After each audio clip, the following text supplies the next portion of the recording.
how you doing today? And I'll be taking us through the introduction class and showing us some of those things that will be needed for this class, some of the things that will be needed for this class.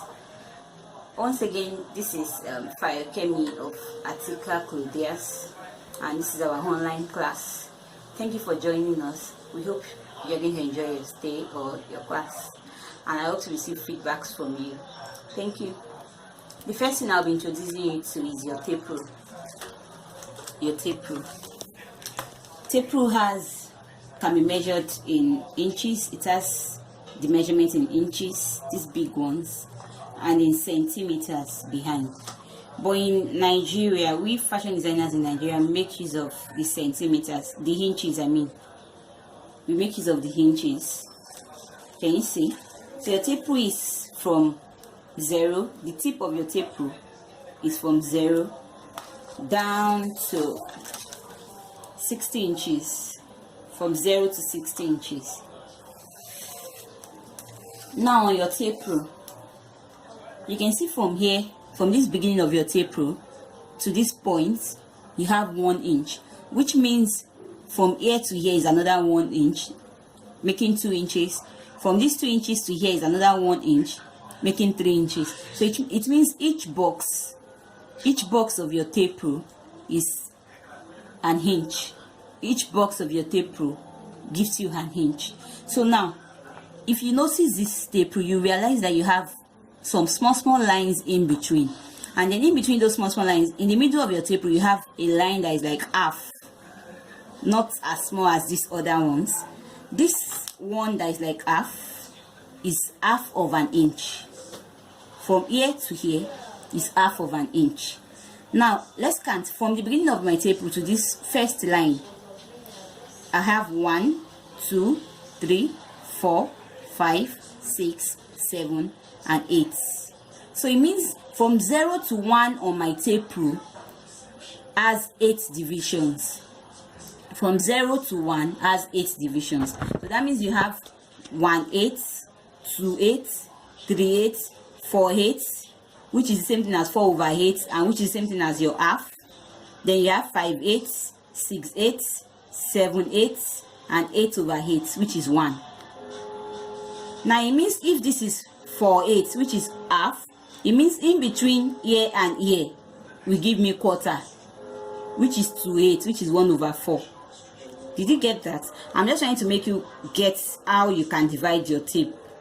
So if I'm going to be having this place now from here to here, that's 3.5. From here to here, that's 3.5. So if it's from here to here, that's 3.25. From beginning of the tape rule to here, that's 3.25. So if I'm having from here to one of these, that's 3.18. That's 3, and from here to this first line, that's 3.18. So that's just the basics of our tape rule. Then you have your ruler. You can make use of the transparent long one or this steel, and while some make use of the wooden one. You have your ruler. You have your scissors, your tailoring scissors. It is advisable that you should have 2 scissors, one for your paper and one for cutting your clothes. You have your armhole cuff. In case you are not buying this is around 1,500. Minimum of 1,200, 1,000, 1,500. Some sell it for more than that. In case you don't have this, I would advise you buy French cuff. French cuff comes in a set, and you need this inside, which is 350, which can work for this for the meantime. This is French cuff. This is hip cuff. And just in case you don't want to use the hip cuff, there are some things that will teach you making use of your ruler. So you don't have to buy all these things from the onset. You can have substitutes for it. Now, this is called seam ripper. Seam ripper. Instead of using your blade to loosen your threads on your clothes when you have errors, it is usually advisable to use your seam ripper. It is usually advisable to use your seam ripper to just pick out the thread, so you don't spoil your clothes at the end of the day. You need your pencil, which comes with your mat set. So you need mat set. Inside your mat set, you would find your pencil, and you find this compass, or what is it called, which you will make use of in drawing your pattern, your front pattern. you find your eraser, and you need eraser for your pattern too, and you find your sharpener. So you need your masset, you need your paper tape for pattern making, you need your paper tape, you need your tracing wheel. Tracing wheel helps you trace your pattern out in case you are trying to duplicate your pattern. So if I have a pattern, I want to duplicate another one, and I don't want to go through the stress of drawing it again, I'll just place my pattern on a new paper and use my tracing wheel to trace exactly that shape out. This is tracing wheel. I think it's around 200, 250. This is around 150 in the market. This is, I think, 200. This steel rule, I think this would be around 500 or more. It could be more. I don't know where you will buy it. This is 250 from the market. This is thread. You could buy the small ones and you could buy the big ones, any one you think you are comfortable with. Then what else? Your chalk. Tailoring chalk is also important. So then I'll also be explaining to you now how to fix your thread on your sewing machine. I will explain how to fix thread on this sewing machine, which is industrial sewing, and I will explain how to fix thread on the manual sewing machine. And I'll also show you some other types of sewing machine that we have. This is industrial straight sewing machine. This is the manual straight sewing machine. That is steam press. Steam press is used for fixing stones. It's used for fixing stones on your clothes. Then this is your weaving machine. Your weaving machine. This is weaving machine. You don't have to get it instantly. You don't even need these things for a start. What you need is your straight sewing machine. But if you have enough money, you can get everything at once. Good. This is your weaving machine.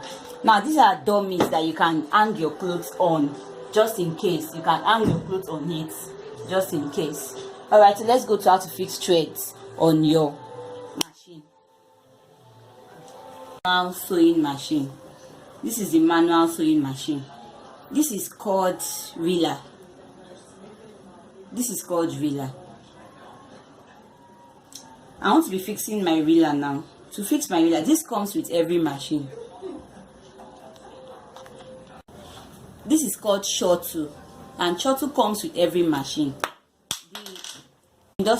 Shuttle comes with every machine. The industrial has its own shuttle, while this is for the manual machine. So if I want to fix my reeler, I would have reeled my thread. I would have reeled my thread on my reeler, and so I'll place the shuttle like this and insert my reeler inside. When I insert it inside, did you see this space in between? Then I'll fix my thread inside and move it to the side, making it come out through this space here, such that you can drag. Can you see it that is rolling out? So that's how you fix that. Now look inside your machine. Did you see this space? Did you see this space in between this machine? Can you see this space? Can you see that space in between the machine? Okay, I hope you can see. So I'll put hand from underneath and insert. Did you see this hole here? I'll make sure this part of my shuttle enters that hole. Did you see that? Now to fix my thread, I'll place my thread here and bring it here, this upper part of your machine. From here, I'll bring it here. I'll take it behind my machine. Inside this, there's this space here. You take it behind. Can you see?